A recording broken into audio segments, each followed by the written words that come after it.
పక్షవాతము కలిగిన ఒక వ్యక్తి ఉన్నాడట.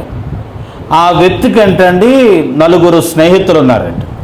ఆ 4 స్నేహితులు ఎలా మాట్లాడుకున్నారు, ఏమని మాట్లాడుకున్నారంటే, ఒరే యేసు ప్రభువారు మన ఊరు వచ్చారట, ఆయన ఎన్నో అద్భుతాలు చేశాడంట. ఇదిగో మన ఓడిని తీసుకెళ్ళి ఆయన ఎదురుగుండా కూర్చోబెడితే యేసు ప్రభువారు నాడు బాగు చేస్తాడేమో అని ఆ 4 మాట కలుపుకుని ఏం చేశారనంటే ఆ వ్యక్తిని యేసయ్య దగ్గరికి తీసుకొచ్చినప్పుడు ఎలా తీసుకొచ్చారంటే మంచం ఎత్తుకుని మంచం మీద నుండి ఆ వ్యక్తిని తీసుకొచ్చారంట. సరే లోపల తీసుకెళ్ళి యేసయ్యకు చూపిద్దాం, ముడదాం అని చెప్పి యేసయ్యను ఎదురుగుండా వాను పెడదాం అనుకున్నప్పటికి ఏమైందనంటే కనుక లోపలికి వెళ్ళటానికి స్థలం లేదట. ఇక్కడే రాయబడుతుంది మాట ఏంటనంటే ప్రజలు అంటే వాకటిలో కూడా నిండిపోయారట. వాకలు అంటే బయట కూడా నిండిపోయారు, లోపల బయట వాకుల్లో కూడా నిండిపోయారు. అలా నిండిపోయినప్పుడు ఇంకా లోపలికి వెళ్ళలేని పరిస్థితులలో ఎందుకు వచ్చిన గొడవరా, ఏ రేవుకి వెళ్ళిన ముళ్ళపరిగే అన్నట్టు ఉంది ఇడు బతుకు, ఎందుకు వచ్చిన గొడవ అని ఆయన అక్కడ పడేసి వెళ్ళిపోకుండా ఆ 4లో ఒకడికి ఆలోచన వచ్చిందంట, పెంకుటిల్లే కదా పైకి ఎక్కిప్పేదాం, కనుక 4 పెంకులు ఇప్పితే ఆడు దిగిపోతాడు కిందకి అని చెప్పి పైకి ఎక్కి 4 పెంకులు ఇప్పి యేసయ్య ఎదురుగున్న తిన్నగా ఆయన దింపారంట. దింపిన తర్వాత యేసయ్య వాడిని చూచి, నీ పాపములు క్షమించబడి ఉన్నవి, లేచి నీ పొరుపెత్తుకుని నడమని రాగానే వెంటనే వాడు లేచి తన పొరుపెత్తుకుని ఏం చేశాడనంటే నడవసాగాడట. నడుచుకుంటూ తన ఇంటికి వెళ్ళిపోయినట్లుగా మనం చూస్తూ ఉంటున్నాం. ఆ సందర్భం ఈ మార్కు సువార్త 2వ అధ్యాయం 1వ వచనం నుండి 12వ వచనం వరకు మనం చదివితే మనకు ఆ విషయాలు మనకు కనపడతాయి.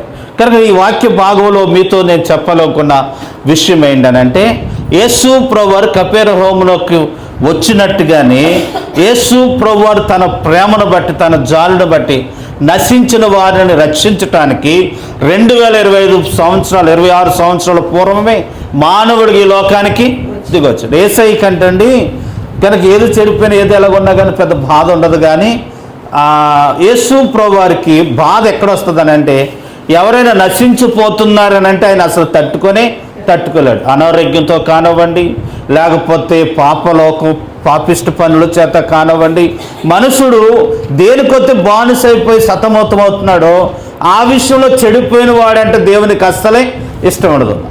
అటువంటి వ్యక్తి కొరకు ఎవరు ప్రయాసపడిన ఆ వ్యక్తిని దేవుడు విడిచిపెట్టడం.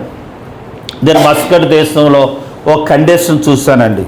ఏంటనంటే రోడ్లు ఎలా ఉంటాయంటే పాలు కింద ఒలిగితే ఎత్తుకోవచ్చు మాట, అంత నీట్గా ఉంటాయి రోడ్లు. ఎక్కడ కూడా చెత్త కనపడదు, చాక్లెట్ తొక్క కూడా కనపడదు రోడ్ల మీద.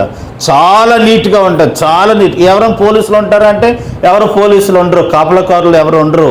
కనుక ఎవరికి వారే జాగ్రత్తగా ఉంటారు. ఇంత నీట్నెస్గా ఉంది అని అంటే రాజుగారు ఎప్పుడో ప్రకటన చేశారంటే ఏమనంటే ఎవరైనా సరే చాక్లెట్ తొక్కేసినా లేకపోతే ఏమైనా సీదర రోడ్ల మీద వేస్తే మరి ఎక్కడ వేయాలని అంటే దానికి సంబంధించిన చోట కట్టుకెళ్ళి అక్కడ వేయాలి. ఇంకో చోట బస్సులో కానీ లేకపోతే మూసిన లేకపోతే ఎక్కడైనా ప్యాస్కి వస్తుందని ఆ రోడ్డు పక్కకి వెళ్ళి వేసినా వాడికి జుర్మానా 10,000 వేస్తారట. కనుక మన డబ్బులు, మన దేశం డబ్బులు, ఆ డబ్బులు అయితే ఇంకా వేరే. కాబట్టి అక్కడ డబ్బులు నేను చెప్తున్నాను 10,000 వేస్తారట. కాబట్టి ఆ దేశంలో ఉన్న ఆ నీట్నెస్ కొరకు ఎంత త్యాగమైనా చేస్తారు. అటుగా దేవుడు కూడా ఒక మనిషిని బాగుపరచడానికి ఆయన ఎంత త్యాగమైనా చేశాడు. ఏం చేశాడు అని అంటే పరలోకాన్ని విడిచిపెట్టుకుని లోకానికి వచ్చాడు. కపెర్నహూములోకి వెళ్ళినట్టుగా ఆయన ఈ లోకానికి వచ్చాడు. వచ్చిన ఆయన గొప్పతనాన్ని ఎవరైతే గమనించి ఆయన దగ్గరకు వస్తారో అట్టి వారి జీవితాలు ఏమవుతాయనంటే బాగుపడతాయి కదండి. 1. 2 యేసయ్య గ్రామం వచ్చాడని తెలుసుకొని ఆ 4 ఏం చేశారనంటే ఆ పక్షవాతము కలిగిన వాడిని యేసయ్య దగ్గరికి తీసుకొచ్చిన తర్వాత యేసయ్య దగ్గరకు తీసుకెళ్లారు. ఏమండి ఆ వ్యక్తి బాగుపడాలనంటే ఆ వ్యక్తి రాలేడు కాబట్టి ఆ వ్యక్తిని ఎవరైనా తీసుకురావాలి. కాబట్టి ఆ వ్యక్తి బాగుపడాలనంటే ఎవరైనా ఒకరు తీసుకురావాలి. తీసుకొస్తేనే కానీ ఆ వ్యక్తికి ఏమి రాదండి, స్వస్థత రాదు. ఒకసారి ఏం జరిగిందంటే ఒక దొరగారండి డాక్టర్గా పనిచేస్తూ మన ఇండియాకు దేవుని సేవ చేయటానికి వచ్చాడట. దేవుని సేవ చేయటానికి వచ్చిన దొరగారు ఆయన డాక్టర్ గారు మాట దేవుని సేవ చేస్తూ ఉన్నాడు. ఆయన ఒక సందర్భంలో ఒక కుక్క బాగా గజ్జి పెట్టేసి పురుగులతో సిరాగ్గా ఉంటే దొరగారి దగ్గరికి వచ్చి అలా ఎదురుగుండా పడుకుందండి. ఆయనకు జాలేసి ఏం చేశాడు, దాని ఒళ్ళంతా కడిగి ఆ గాయాలు కత్తి ఆయింట్మెంట్ రాసి చక్కగా క్లీన్ చేసినాడికి ఒక 2-3 రోజుల్లో ఆ గాయాలన్నీ తగ్గిపోయినాయండి. గాయాలన్నీ తగ్గిపోయిన తర్వాత ఆ కుక్క యథాప్రకారంగా ఈదులోకి చక్కగా తిరుగుతూ ఒక వారమైన తర్వాత మళ్ళీ ఆ కుక్క ఆ డాక్టర్ గారి దగ్గరికి వచ్చిందండి. వచ్చినప్పుడు అది ఒంటరిగా రాకుండా ఏం చేసిందనంటే, కనుక దానికి ఏ వ్యాధి ఉందో అటువంటి వ్యాధి కలిగిన కుక్కలన్నిటిని తీసుకుని వచ్చిందంట. ఎవరి దగ్గరికి? డాక్టర్ గారికి. అప్పుడు డాక్టర్ గారికి అర్థమైందంటే ఏంటంటే, నేను బాగుపడినట్టుగా నన్ను బాగు చేసినట్టుగా వీటిని కూడా బాగు చేయమని తీసుకొచ్చారు అని ఆ కుక్క విషయంలో డాక్టర్ గారు అర్థం చేసుకున్నారట. కనుక ఈ పక్షవాతం కలిగిన వ్యక్తి బాగుపడాలనంటే ఆయనకు రాలేడు. రావాలనంటే ఆ వ్యక్తి దగ్గరికి, యేసయ్య దగ్గరికి ఆ వ్యక్తిని ఎవరో తీసుకురావాలి. ఇక్కడ ఎవరు తీసుకొచ్చారనంటే ఒక 4 తీసుకొచ్చారట. ఆ 4 తీసుకొచ్చిన దాన్ని బట్టి అతడికి ఏమొచ్చిందనంటే స్వస్థత. చదువుదాం చూడండి, ఒక్కొక్క మాట చదువుదాం. మార్కు సువార్త 2వ అధ్యాయం 3వ వచనం. కొందరు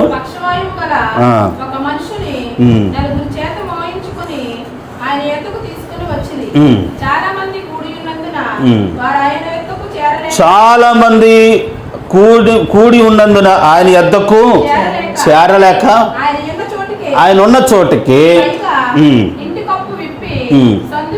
సందు చేసి పచ్చవాయుం గలవాడని పరుపుతోనే ఏం చేశారట. మొదటి మాట ఏంటనంటే, యేసయ్య రక్షణ కలిగించటానికి, స్వస్థత కలిగించటానికి, అద్భుతాలు చేయటానికి ఆయన సిద్ధంగానే ఉన్నాడు. సిద్ధంగా ఉన్న ఆయన దగ్గరికి ఇదిగో ఇలాంటి పక్షవాతం కలిగిన నశించిపోతున్న అనేక మంది లోకంలోనండి నెమ్మది లేక, సంతోషం లేక, శాంతి లేక, లోకంలో పాపంలో శాపంలో తిరుగులాడుతున్న వారి కొరకై మనము ఆ పక్షవాయుం గలవాడిని 4 తీసుకొచ్చినట్టుగా మనం అటువంటి వారిని ఎక్కడ తీసుకురావాలి? దేవుని సన్నిధికి. ఎలా తీసుకురావాలి అనంటే, ఇంకో మనం సందర్భంలో ఖాళీ సమయాల్లో మనం వాళ్ళతో మాట్లాడతాం కదా. అటువంటి సమయంలో వేరే మాట్లాడుకోకుండా యేసయ్య గురించి చెప్తే వారు యేసయ్య దగ్గరికి రావాలని ఆసక్తి పడుతుంది. రావటాన్ని బట్టి ఆ వ్యక్తి ఏమవుతాడనంటే బాగుపడి దేవునిలో ఎదుగుతాడనే విషయాన్ని తెలియపరచుకొని, ఒక విషయాన్ని మర్చిపోవద్దు ప్రియులరా, ఏ వ్యక్తి అయినా సరే బాగుపడాలనంటే యేసయ్య దగ్గరికి రావాలి.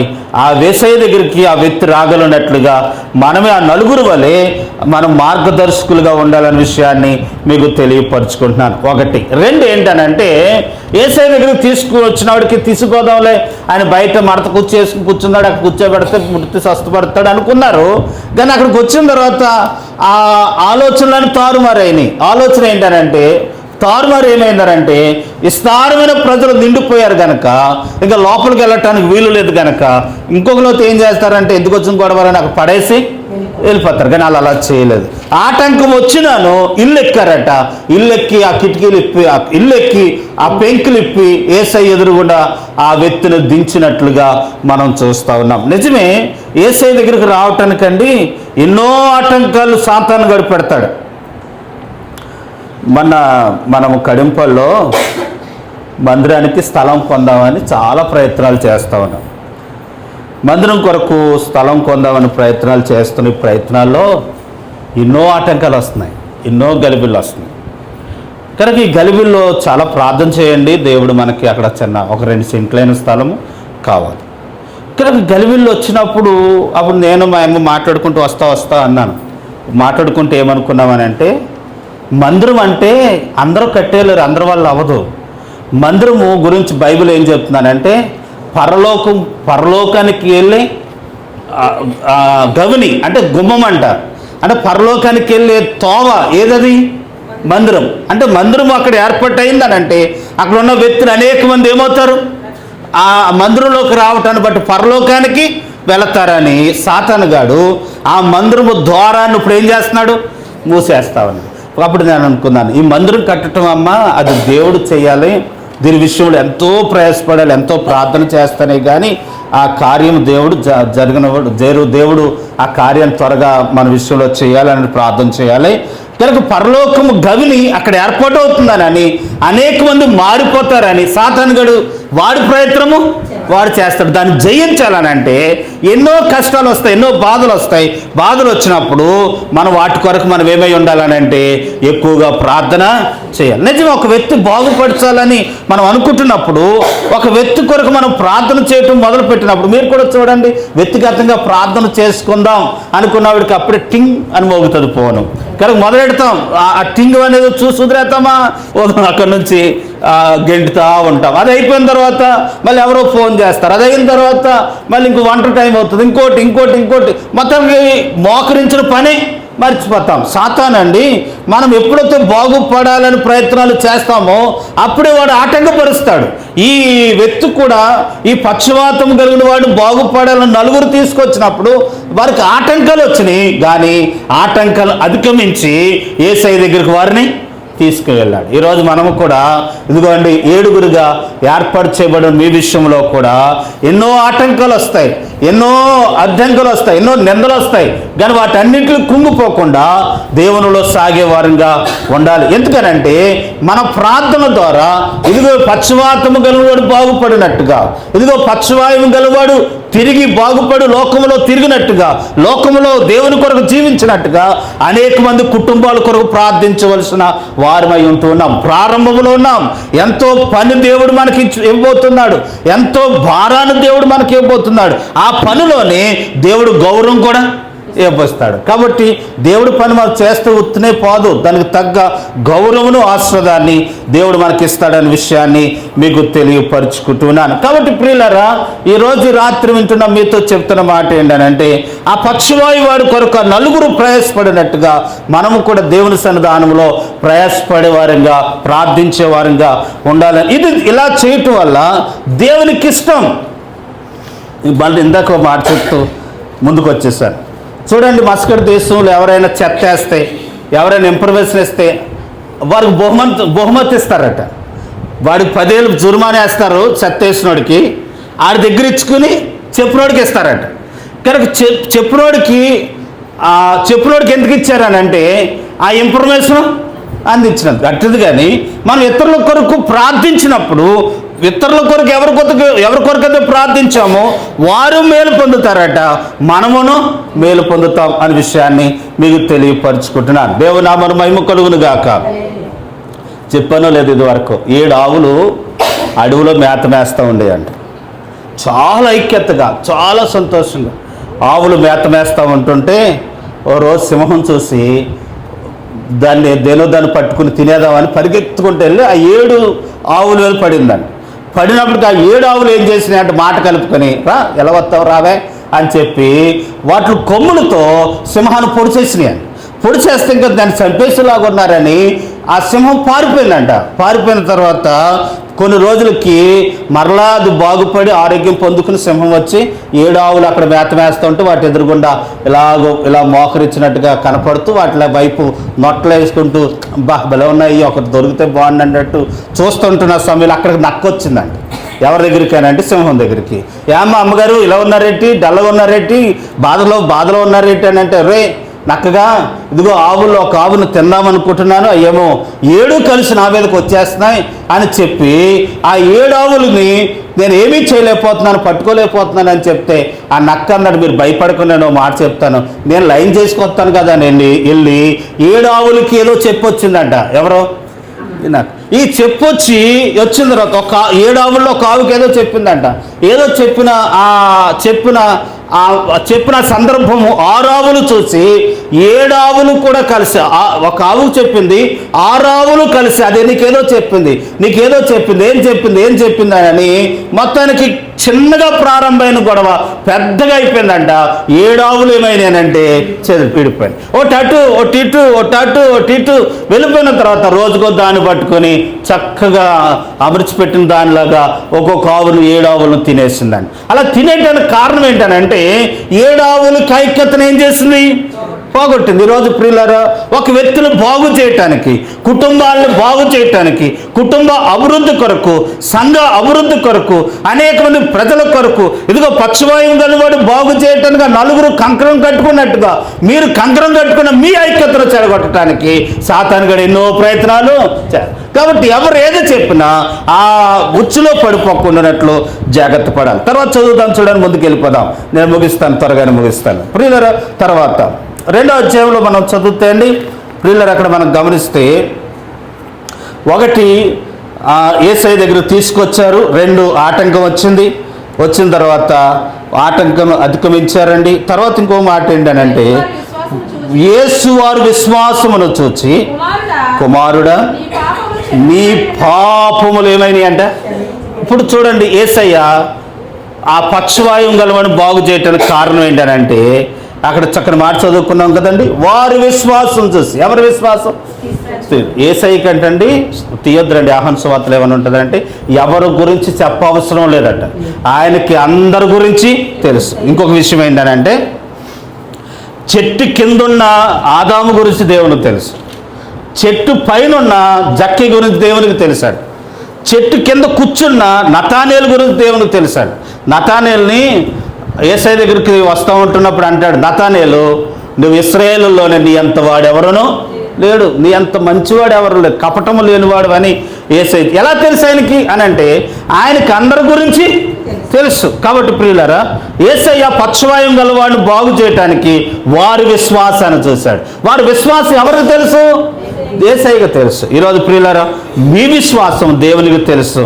మీకు పస్తున్న మీరు కష్టపడి ప్రయాసపడి డ్యూటీలకు వెళ్ళి వ్యాపారాలకు వెళ్ళి పనులు చేసుకొని ఉద్యోగాలకు వెళ్ళి ప్రియులారా ఎంతో శ్రమించి ఇంటిలో పనులు చేసుకొని ఇవన్నీ చక్కబెట్టుకుని ప్రియులారా తిరిగి రాత్రి ఇక్కడికి వచ్చారని అంటే, అదిగో దేవుని యందు మీరు ఉంచిన విశ్వాసం దేవుడు చూస్తాడు. దానికి చూసి అదిగా పక్షవాయువును బాగు చేసినట్టుగా మన విషయంలో కూడా దేవుడు అద్భుతాన్ని చేస్తాడు. 2 3వది ఏంటి, 4వది ఏంటనంటే ప్రియులరా, ఇక్కడ మాట చదువుతున్నా. వారు తీసుకుని వచ్చారట.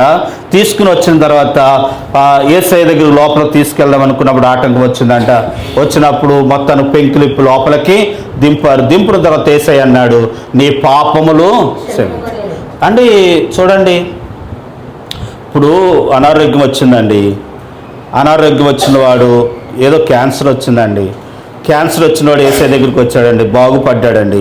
బాగుపడిపోయిన తర్వాత మళ్ళీ ఆ వ్యక్తి పాపం చేయడానికి అవకాశం ఉందా లేదంటారు? ఉంది. బాగుపడిన తర్వాత మళ్ళీ చేయడానికి అవకాశం ఉంది. కానీ ఆ వ్యక్తి బాగుపడక మునిపే మార్పు చెందితే ఆ వ్యక్తి ఇంకెన్నడూ పాపము చేయడు. అదే అంటున్నాడు, నువ్వు ముందు బాగుపడతాం కాదురా బాబా, ముందు నీ పాపములు క్షమించబడాలి. యేసయ్య మానవుడిని ముందు బాగు చేయటం కంటే మానవుడు పాపములను ఏం చేస్తున్నాడట అండి? క్షమిస్తూ ఉన్నాడు. ఈరోజు మన పాపములు దేవుడు క్షమించుతున్నాడు. లోకంలో ఉన్నవారు కూడా, దేవుడు లోకంలో ఉన్నవారు పాపములు ఆయన ఏం చేస్తూ ఉన్నాడు అని అంటే క్షమించేవాడిగా ఉన్నాడు అనే విషయాన్ని మీకు తెలియపరుచుకుంటున్నాను. తర్వాత మనం గమనిస్తే ప్రియులరా, కనుక అక్కడ చూస్తూ ఉన్నాం, యేసయ్య అప్పుడు విని అక్కడ ఉన్నవారు గుణాలు ఎరిగేమన్నాడు అని అంటే, నీ పాపములు క్షమించబడి ఉన్నవని చెప్పాడు. పక్షవాయువు గలవారితో చెప్పాడు. కాబట్టి ఆయన ఎవరు పాపములు క్షమించడానికి అని అంటే, సర్వాధికారి, సృష్టికర్త, భూమి ఆకాశములను కలుగు చేసిన దేవుడు. కాబట్టి ఆయన పాపములను క్షమించటానికి అధికారము గలిగినవాడు అనే విషయాన్ని అక్కడ ఉన్నవారు అనుకుంటున్నారట, ఎవరైనా పాపాలు క్షమించడానికి అని అనుకుంటున్నప్పుడు ప్రియులారా, వారిని అధిగమించడానికి, వారికి అర్థం అవ్వటానికి, నేనే దేవుణ్ణి, నేనే సృష్టికర్తను, నేనే మానవులు కలుగు చేసిన వాడని తెలియజేయటానికి మరీ నొక్కి చెప్పాడట మాట. ఏ మాట అంటే, ఆయన నీ పాపములు క్షమించాడు. కనుక ఆయన పాపములు క్షమించే దేవుడు అనే విషయాన్ని మీకు తెలియపరుచుకుంటున్నాను. ప్రియులారా, ఇంకొక విషయాన్ని చెప్పి నేను ప్రార్థన చేసి ముగిస్తానండి. చూడండి ప్రియులారా, మరి శరీర స్వస్థత కంటే ఆత్మీయ స్వస్థత చాలా ప్రాముఖ్యత. తర్వాత 7వది ఏంటనంటే, ఆ వ్యక్తి వెంటనే ఏం పొందాడనంటే స్వస్థత పొందాడు. 7 వారాలు రండి లేకపోతే 21 అని అనలేదు. ప్రియులారా, వారి విశ్వాసాన్ని చూసి వెంటనే దేవుడు వారిని ఏం చేశాడటండి? స్వస్థపరిచాడు. ఈరోజు మనము కూడా మన విశ్వాసం ఉంచితే వెనువెంటనే దేవుడు అద్భుతాన్ని చేస్తాడనే విషయాన్ని మీకు తెలియపరుచుకుంటున్నాను. కాబట్టి చూడండి, ఆ స్వస్థత కార్యాలు జరిగినప్పుడు ఇప్పుడు తగ్గినీలండి. ఆ మధ్యన ఇదివరకు స్వస్థత నాకు కళ్ళు కనపడుతున్నాయండి అంటే, కనపడుతున్నాయన్న వాళ్ళందరూ పైకి రండి అని పైకి వచ్చిన తర్వాత ఈ ఎన్నేళ్ళు అని అంటే 4 అండి, ఈ ఎన్నేళ్ళు 5 అండి. స్పష్టంగా కనపడుతున్నాయా? కొంచెం కనపడుతుందండి, కొంచెం కనపడుతుంది అంటారు. కానీ యేసయ్య చేసిన పని కొంచెం కనపడతాం కాదు, ఆయన సంపూర్ణంగా స్వస్థపరుస్తాడు. కొంచెం కాదు, సంపూర్ణంగా చేయగల దేవుడు. ఆయన బాగు చేయ కనుక కొంచెం నడవదు. చూడండి, ఆ డ్రమ్ములకి ఆ సౌండ్ సిస్టానికి నడవలేనోడు కూడా 2-3 స్టెప్పులు నడుపుతాడు. ఆ తర్వాత మళ్ళీ కర్ర ఎట్టుకుని మళ్ళీ కిందకు దిగుతాడు. కాబట్టి నేను అంటున్న మాట ఏంటంటే, మళ్ళీ కర్ర అవసరం లేదు, సంపూర్ణంగా దేవుడు స్వస్థపరిచేవాడు. అదిగో ఆ నలుగురి విశ్వాసాన్ని చూసి, ఈ రాత్రి మన విశ్వాసాన్ని చూసి అద్భుత కార్యాలు దేవుడు చేస్తాడు. చదవండి, నేను ముగిస్తున్నానండి ఈ మాటలు. 2వ అధ్యాయం, మార్కు సువార్త 2వ అధ్యాయంలో ప్రియులారా 1 ఏంటనంటే, పక్షవాయువు గలవాడిని యేసయ్య దగ్గర తీసుకొచ్చారు. 2 మనం గమనిస్తూ ఉన్నాం. 2వది ఏంటనంటే, ఆటంకాలు వచ్చినా కానీ వారు వెనక్కి వెళ్ళిపోకుండా యేసయ్య దగ్గరికి లోపలికి తీసుకెళ్లారు. 3 వారి విశ్వాసాన్ని దేవుడు చూచాడు. 4వది ఏంటంటే, వారు తీసుకొచ్చిన ప్రయాసను, వారి ఐక్యతను దేవుడు చూచాడండి. తర్వాత మనం గమనిస్తే పాపములను క్షమించాడు. స్వస్థపరచడం కాదు, ముందు పాపములు క్షమించాడు. ఆ తర్వాత ప్రియులార సంపూర్ణమైన స్వస్థతను దేవుడిచ్చి వారిని లేవనెత్తి నడిపించిన దేవుడే ఈ రాత్రి మన విషయంలో కూడా దేవుడు అద్భుత ఆశ్చర్య కార్యాలు చేయగల దేవుని వైపు మనం చూద్దాం. అటుగా దేవుడి సహాయాన్ని దయచేసేలాగున దేవుని సన్నిధానంలో మనం ప్రార్థించాలని ప్రభు పేరట మీకు మనవి చేస్తూ ఉన్నాను. దేవుని నామమునకు మహిమ కలుగును గాక. ఒకసారి జైలు అధికారి దగ్గరికి గవర్నర్ వెళ్ళాడట. వర్షమమ్మ గవర్నరు వెళ్ళాడట. వెళ్ళిన తర్వాత ఒక్కొక్క గదిలో చెప్తూ ఉంటుంటే, ఎరా నువ్వేం చేసావరంటే, నేను ఏం చేయలేదని నన్ను తీసుకొచ్చి ఇక్కడ పెట్టాను. నువ్వేం చేసావరంటే, నేను ఏం చేయలేదని ఇక్కడ పెట్టాను. 3వ నువ్వేం చేసావు, నేను ఇక్కడ ఏం చేయలేదని అంటే, ఆఖరు 4వ నువ్వేం చేసావనంటే, నేను తప్పు చేశానండి, నేను పాపినండి, నేను దౌర్భాగ్యునండి, నాకు ఈ శిక్ష తగునండి అని అన్నాడట. అప్పుడు ఏమి చేయలేదు అన్న వాళ్ళందరూ లోపల ఉంచండి రాని, ఇదిగో నేను చేశాను అని తప్పు ఒప్పుకున్నవాడిని బయటికి